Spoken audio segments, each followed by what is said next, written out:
لوگ وہ ہیں جو لوگوں کو فائدے مند بنو، فائدے مند بنو. کسی کے آگے کی بوٹی چھین کر کھانے کی بجائے اپنے حصے کا کسی کو کھلا دو. کھا کر وہ سکون نہیں ملے گا جو انشاءاللہ کھلا کے سکون ملے.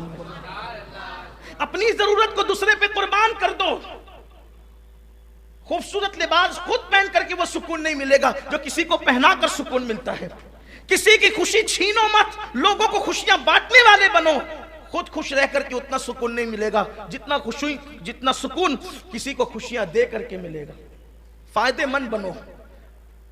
اگر کسی بندے کو صرف اچھی بات کر کے بھی فائدہ پہنچا سکتے ہو، اچھا مشورہ دے کر بھی فائدہ پہنچا سکتے ہو، فائدہ پہنچاؤ. ہمارے بزرگوں کی کیا فکر تھی. یہ جو غریب نواز ہیں، غوث پاک ہیں، محبوب الہی ہے، سیدنا بختیار کاکی ہے، بابا فرید الدین گنج شکر ہے، صابر پاک، صابر کلیر ہے، یہ سب لوگ فائدہ مند لوگ تھے، فائدہ پہنچاتے. اور خود حضور اکرم صلی اللہ علیہ وسلم نے دیکھو دوست دشمن سبھی کو فائدہ پہنچایا. یہ ایک طویل داستان ہے فائدہ پہنچانے کی، میں اس کی طرف بھی نہیں جاتا. لیکن ہم فائدہ پہنچانے والے کیسے فائدہ پہنچائیں؟ کوئی بیمار ہو جائے اس کی عیادت کریں، رستے میں تکلیف دہ چیز دیکھیں ہٹا دیں، کسی پیاسے کو دیکھیں پانی پیش کر دیں، کسی ضرورت مند کو دیکھیں حیثیت کے مطابق اس کی ضرورت کو پوری فائدہ پہنچائیں. بہتر سب سے بہتر وہ ہے، حدیث پاک ہے، یہ حدیث پاک ہے. یہاں تو صرف ہاتھ میں تسبیح رہتی ہے اور منہ ہی چلتا رہتا ہے. اسلام صرف تسبیح کا مذہب نہیں ہے. اللہ کے رسول صلی اللہ علیہ وآلہ وسلم نے یہ نہیں بتایا کہ رات دن تسبیح پڑھتے رہو. ہاں اگر یہ چیز بھی تو بہت اچھی ہے.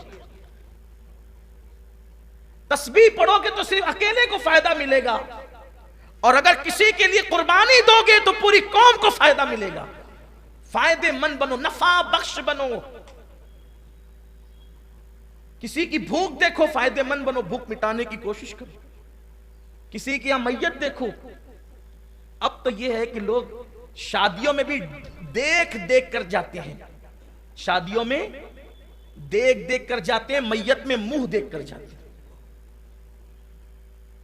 اگر 4 جگہ کی دعوت ہے تو معلوم کریں گے کہ کہاں پکا کیا ہے،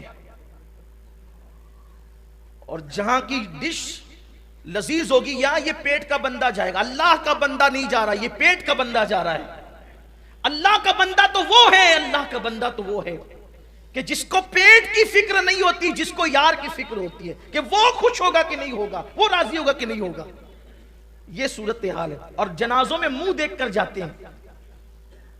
کون کتنا مالدار ہے دیکھ لیجئے غریبوں کے جنازوں میں اور مالداروں کے جنازوں میں. مالداروں کے جنازوں میں تو پھر آپ کو اگر میت ہوئی ہے اسلام پورے میں تو پھر آپ کو رمضان پورے کے لوگ بھی نظر آئیں گے، اور آزاد نگر اور مالدہ کے لوگ بھی نظر آئیں گے. اور اگر غریب کی میت ہوئی ہے اسلام پورے میں تو پھر پڑوسی بھی، اس کی بھی طبیعت خراب ہوگی، وہ نہیں شریک ہو سکتے. آج طبیعت ٹھیک نہیں تھی.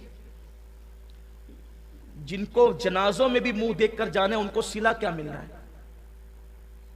لوگوں کو فائدہ اور ایک بات ہمیشہ یاد رکھنا، جو اوروں کے جنازوں میں نہیں جاتے پھر ان کے جنازوں میں بھی لوگوں کا آنا مشکل ہوتا ہے.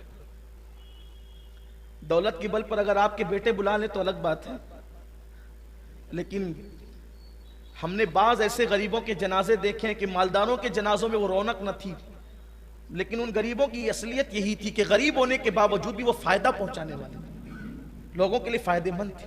فائدے مند بنو، جتنا فائدہ پہنچا سکتے ہو پہنچا.